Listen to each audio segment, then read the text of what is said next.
Good evening, and welcome back to H. I am your host Hannah, and tonight we will be talking about how to truly scare your audience in a horror story. So sit back, relax, grab a cup of coffee, and enjoy the ride.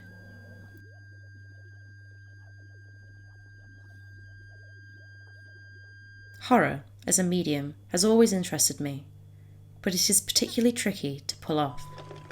It can be very hard for a movie to truly scare their audience, especially myself.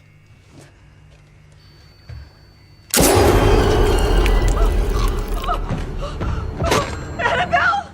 I have boiled it down to a few points that I think make up a horror experience: jump scare, tension, and aesthetics. These three things make up the horror in horror. The question is, how much does it take to scare your audience? Wherever you are.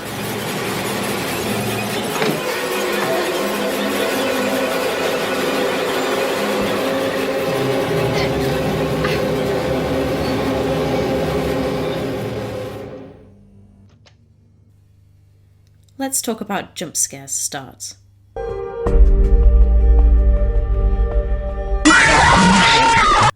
While not all scary movies utilise this tactic, it is still an important part of the genre. The jump scare can be quite hard to pull off, however, and is often misused and can cause your audience to laugh rather than be frightened.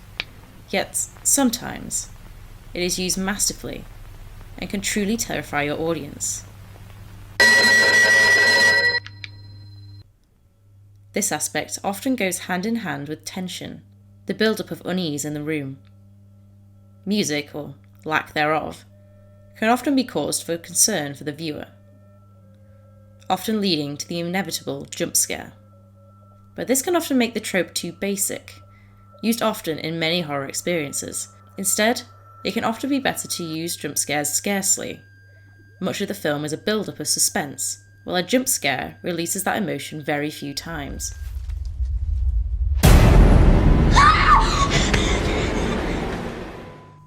That way, it doesn't feel so much like a trope, but rather something to actually make your audience jump. The jump scare should also be used creatively, to not copy another jump scare, either in the medium or in another one. For example, Annabelle has a well-made jump scare, where the door closes and reopens to a horrible sight.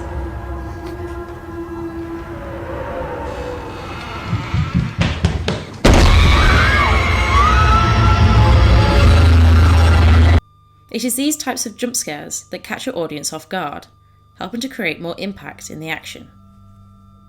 But to build up to your jump scare, a more important part of horror is perhaps the tension and suspense that builds during the film.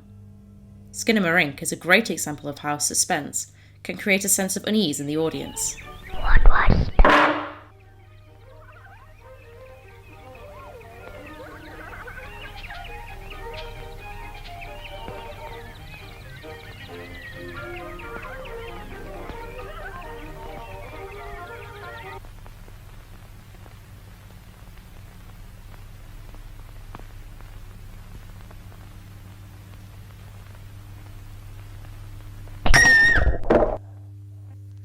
Music can be a great way to create suspense, but it is almost too often used these days, and parodied significantly.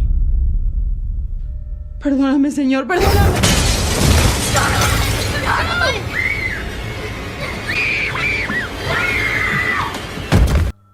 In order to create this much-needed tension, you must think of new ways to do so.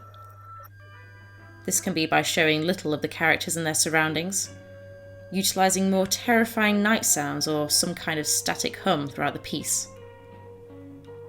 These aspects, which include camera angles, sound mixing, and general composition, can change the mood of a shoot in seconds.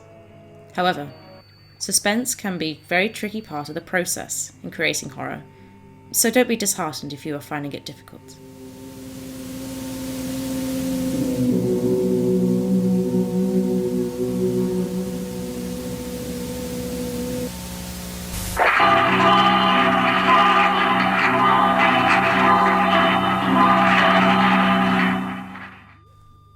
Another way to bring fright to your horror media is, of course, the aesthetics of the piece. This is extremely important, as so many horror projects miss the mark on this, and they don't truly understand the genre.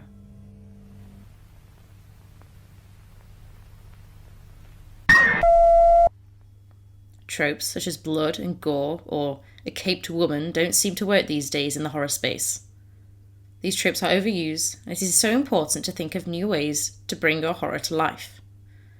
This could be something as simple as adding a filter to your film, which makes everything appear darker and more menacing, adding to the tension. More horror mediums are utilising retro aesthetics and childhood memories to enhance their horror aspect.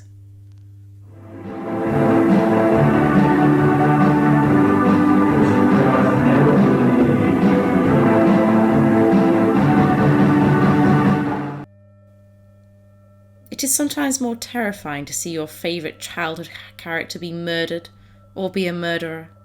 However, tread carefully here, as this is not the most important aspect of the genre.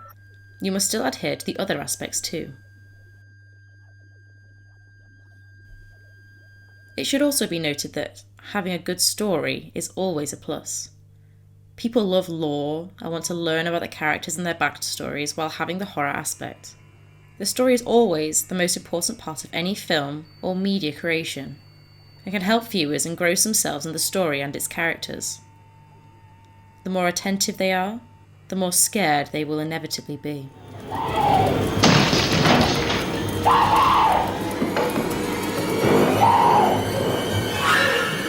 Here's Johnny!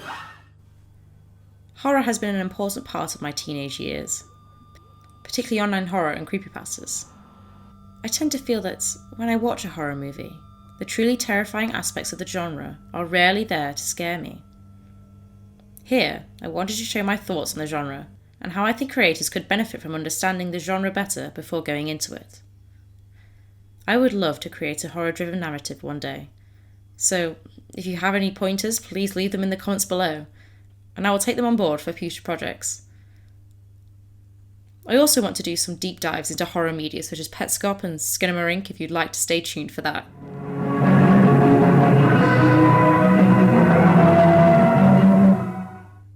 Thank you for watching today's video, and I hope you enjoyed it. There will be more content on the way. Bye for now.